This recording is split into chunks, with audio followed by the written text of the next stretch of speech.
Welcome, everyone. It's Andrew Beach. I am a teacher of self-education. I help professionals like you communicate better to find great opportunities faster. If you're having any questions at all, today is FAQ Friday. It's what I call free career coaching. I'm here to support you and answer all of your questions. So welcome. It's Happy Friday. It's the day before a 3-day weekend.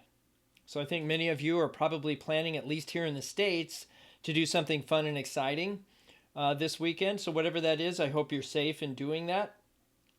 Would like to get your perspective, your information on some topics today. The first one is reaching out to people on LinkedIn. I had a number, and it just seems to avalanche of people reach out to me on the platform from a position of self-interest. And I wanted to share with you some of the invitations that I got, just so you can have an idea of what I'm facing here, and I'm sure you're facing these as well. Okay, so tell me how you'd react to this one. I'm getting there, just bear with me. So here it is, you'll love this. Hi, Andrew. As a fellow HR professional, it would be an honor to include you in my LinkedIn network. And down the road, I'd value getting your input on how you're dealing with the challenges of talent retention. Glad to connect. And they left their name. I thought that was interesting. And so I replied back, it seems like you have interesting experience. I'd be happy to talk to you about that. And then they responded to me. So that was good. I did get a response mechanism there. So it's often that people will reach out to you on LinkedIn, send you a connection request, you send them a message back asking why, and then they don't respond. Those people are not always going to get a response from me if they don't respond back. So I might just leave them in there and see what happens. So the thing I sent back to him was something that's really been on my heart and that I've been thinking a lot about recently. And if you're just joining us, go ahead and leave any questions you want about career coaching, resume, a LinkedIn profile, interviewing, market planning, whatever, anything related to your career, getting promoted, communicating with people, changing locations, whatever it is, leave that question in the chat. It's over on the side here. I'm happy to answer. So when those questions come in, I will be answering them as they come in, and consider this free coaching for you. Anyway, so that particular LinkedIn invitation, here's how I responded, something that was on my heart. And I've actually talked about it several times this week. And it says here, I told him, and this is what I wrote back, I'm really intrigued by the reputation continuum. By that I mean the relation between customer experience, candidate experience, employee experience, and brand loyalty. Who are some of the companies you think are getting this right? No response. Okay. In fact, I mentioned this a number of times with some colleagues, peers in the community, that I believe that companies are much like a fishbowl. By that I mean you can see from the outside what's going on in the inside. Each one of us as observers, we can see people, we can see how they treat their employees, we can see all these things. And I don't think that companies really recognize that that's the case, that there is somebody watching their every move from the outside and making judgments on their reputation based on that. It could be something as simple as responding to a employment application. It could be something as simple as when someone calls, you pick up the phone, right? All of these little things, these little interactions by an individual with your company is another notch in you building your brand. So I think that's something that's really been intriguing to me is there somebody overseeing what would be called, I guess, reputation management? Like, is there someone that's consistently interacting with every touch point that a company has with the public? And some people call that customer service or customer experience or customer success. Well, that's great for the customer, right? What about the employee? What about Glassdoor, right? What about all these other components that go into reputation management? I'm really intrigued by that. And if you have any ideas about companies that are actually doing this well, full spectrum reputation management that includes all the touch points with the public, I'd be very interested in hearing about that. I want to do some research on this and actually publish some documents. So if you would please give me some information on that, that would be great. So that was the one thing. So I had another one here that I thought was rather hilarious, and I think you'll get a kick out of this. Where'd it go? Oh, I think I deleted it. Oh no, here it is. Okay, so this guy writes me, "Hello, Andrew. Happy Monday. A connection from me to start your week can only mean one thing. It's going to be a good week." Signed, this person. And so my response to Eddie, excuse me, I probably shouldn't have said the guy's name. I said, "That's nice. Have a great Monday." And I did not respond to him. And he saw that I sent that message, so I'm not sure how that's going to proceed, but I'm really thinking a lot, not only about the topic I talked about before, that full spectrum reputation management, but how people reach out to you on LinkedIn from a position of self-interest or surface level niceties. When we're reaching out to people on LinkedIn, I really recommend that you say why, that you actually look at their profile, read what it says, and say, "I want to learn more about that. I'm very curious about that one thing on your profile that I find interesting." And if something that was important to me was this full spectrum reputation management, I might if I was an outsider, I'd reach out to me and say, "Hey, I think it's really interesting some of the things you're sharing about reputation management. I have similar interest in reputation management, and here's how I'm doing it in that area. I would love to collaborate, have a conversation, do something along those lines together so that we're not just about me and my need to connect with you." So think about that. Make sure that you're out there finding the thing on their profile that you genuinely, by the way, not surface level, but genuinely feel that you have an interest in. Now, yes, that could be an outcome equals job, but if we reach out outcome equals job, then we're setting ourselves up for failure, because then we go to HR. And nothing against HR. I love my friends in HR, recruitment function, but their job is to filter people against open requisitions. That's their job. They're not always upfront strategic thinkers. I'm just stating the truth. It's not, I guess, across the board. There's always exceptions to the rule. But as a job seeker, it's not uncommon. I'm hearing this over and over again. "Hey, Andrew, I made 200, 300 applications. I got one interview and no offers." I said, "That's normal." And they couldn't believe it. They couldn't believe that a company would go to the trouble of posting a position and not even have the courtesy to reach out and let them know what happened, let them know they pulled the requisition or anything. Just, "Hey, thanks, we found a candidate that met our needs better." That's okay. But 1 out of 300, that can't be a resume. That has to be something that's happening in the community, because I talked to a gentleman just yesterday who has a very solid set of skills, a very good resume. All of the boxes are checked. 1 out of 30. Okay? That means, I don't know how much time, in fact, you can let me know in the chat. My suspicion is each application, and this was for federal jobs, by the way, that each application to do a federal application for a government job is going to take that person at least an hour to enter all the information, customize a resume, if they require you to have writing samples or an essay of some kind, authorization of a background check, doing an assessment. These federal applications are no joke. So that's 1 out of 30. That's still not very good odds. Now, the best I've seen on networking with hiring managers is 1 out of 2. 1 out of 2 hiring managers is going to have an opportunity for you.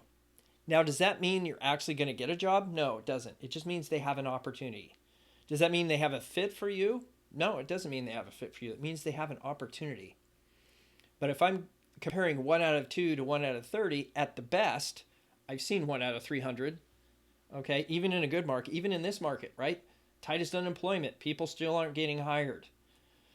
So you have to recognize that even though it's tight employment for recruiters too.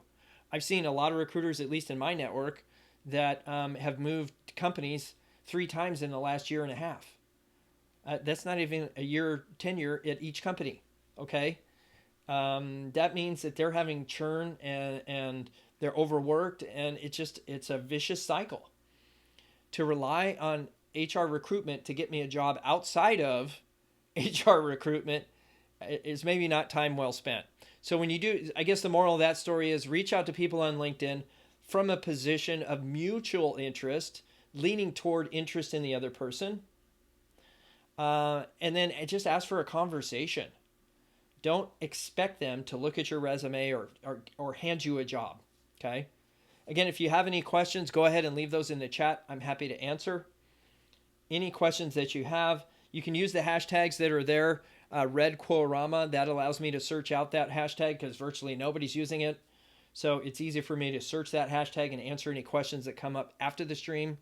If you're watching this on replay, please, by all means, send me a message through any of the channels that I'm on. I'm streaming right now on LinkedIn, Facebook. What is that? The one on Twitter. I can't even remember. Periscope, excuse me, and YouTube. So on any of those channels, as long as you use that hashtag, I'll be able to see that you've left me a message or a question. Okay. So the other thing I ran into this week is the objective of networking. A lot of people seem to think that networking is about them and not about the other person. And this has a lot to do with the introduction that I just mentioned. But a lot of the people I'm talking to think that networking should be about the seeking of a job.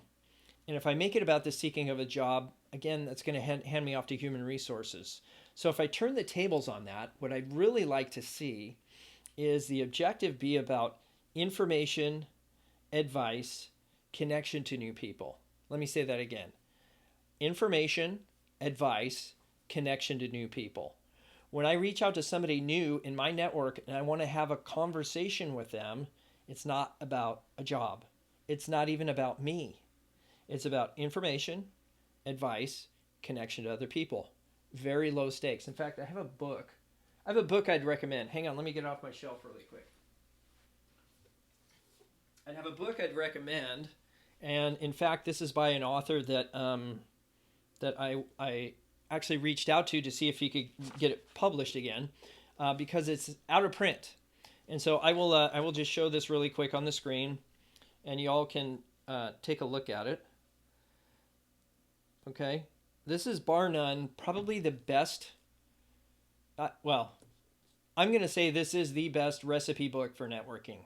It's old school. They talk about letters and stuff in the mail. So this was pre-prevalence of email and social media. So take that with a grain of salt.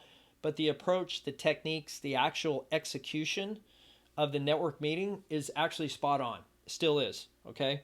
And then I'll actually show you the ISBN so you can have that for your records. If you can see that. Hopefully you can. Okay. Good.